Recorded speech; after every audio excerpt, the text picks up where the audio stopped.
Class 9th। आज हम worksheet 87 करने वाले हैं और ये वर्कशीट आपकी 17 फरवरी 2021 के लिए दी गई है। The fundamental unit of life का फटाफट से रिवीजन करेंगे।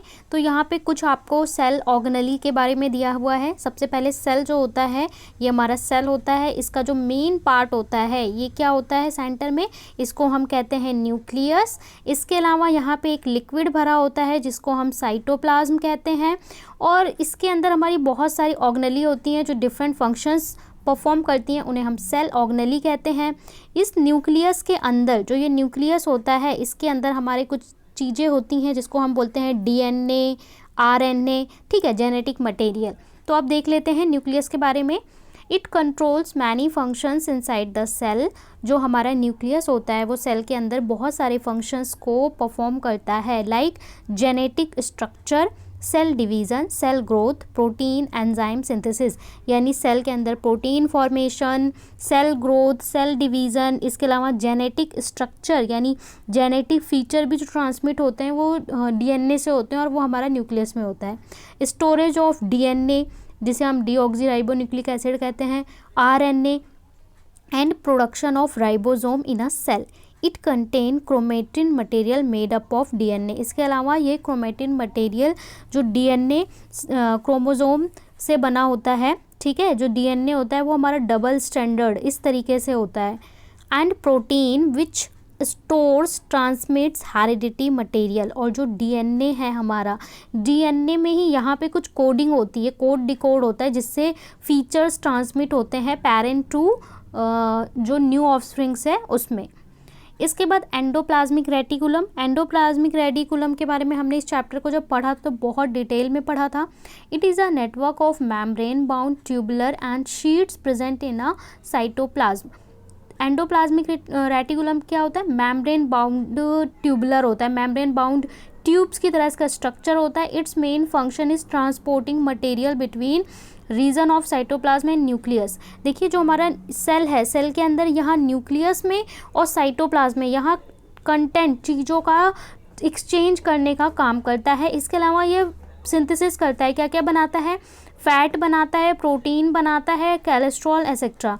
अब हमारे दो तरह के ईआर होते हैं, स्मूथ एंडोप्लाज्मिक रेटिकुलम और रफ एंडोप्लाज्मिक रेटिकुलम। स्मूथ क्यों नाम होता है, it does not have ribosome, क्योंकि राइबोसोम नहीं होते हैं इसलिए इसे स्मूथ कहते हैं। और रफ क्यों होता है, क्योंकि ये इसके सरफेस पे राइबोसोम्स चिपके होते हैं जिसकी वजह से इसको हम रफ कहते हैं। छूने में वो खुरदुरा होता है, देखने में उसकी स्ट्रक्चर कैसी लगती है, खुरदुरी, क्योंकि वहाँ पे क्या अटैच होते हैं, राइबोसोम्स अटैच होते हैं, इसलिए इसका नाम रफ एंडोप्लाज्मिक रेटिकुलम होता है।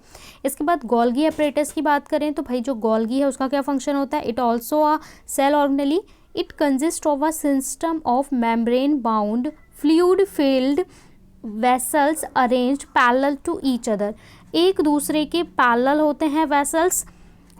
It main function storage, modification, packaging. अगर इसका मेन फंक्शन की बात करें तो स्टोरेज, मॉडिफिकेशन और पैकेजिंग करने का काम होता है, यानी ये पैकिंग करने का काम करता है।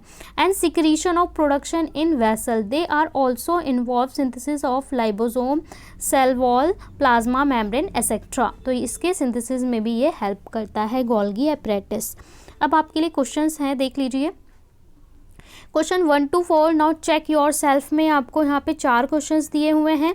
इसके बाद क्वेश्चन 5 और 6 आपको कैसे दिया है, पैसेज बेस्ड क्वेश्चन दिया हुआ है, यानी 5 में आपको 5 और 6 में यहाँ पे कुछ 2 लाइन पैसेज दी हुई है कि the nucleus of cell is most important cell पे आपको 5 और 6 का आंसर करना है।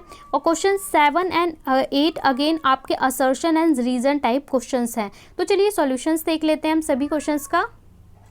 है write full form of DNA and RNA. Where is DNA found in a cell. तो डीएनए का फुल फॉर्म क्या होता है भाई, डीऑक्सीराइबोन्यूक्लिक एसिड। आरएनए क्या होता है, ribonucleic acid.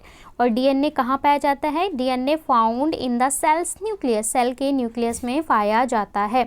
Right 2 functions of nucleus. Nucleus के 2 फंक्शंस बताइए।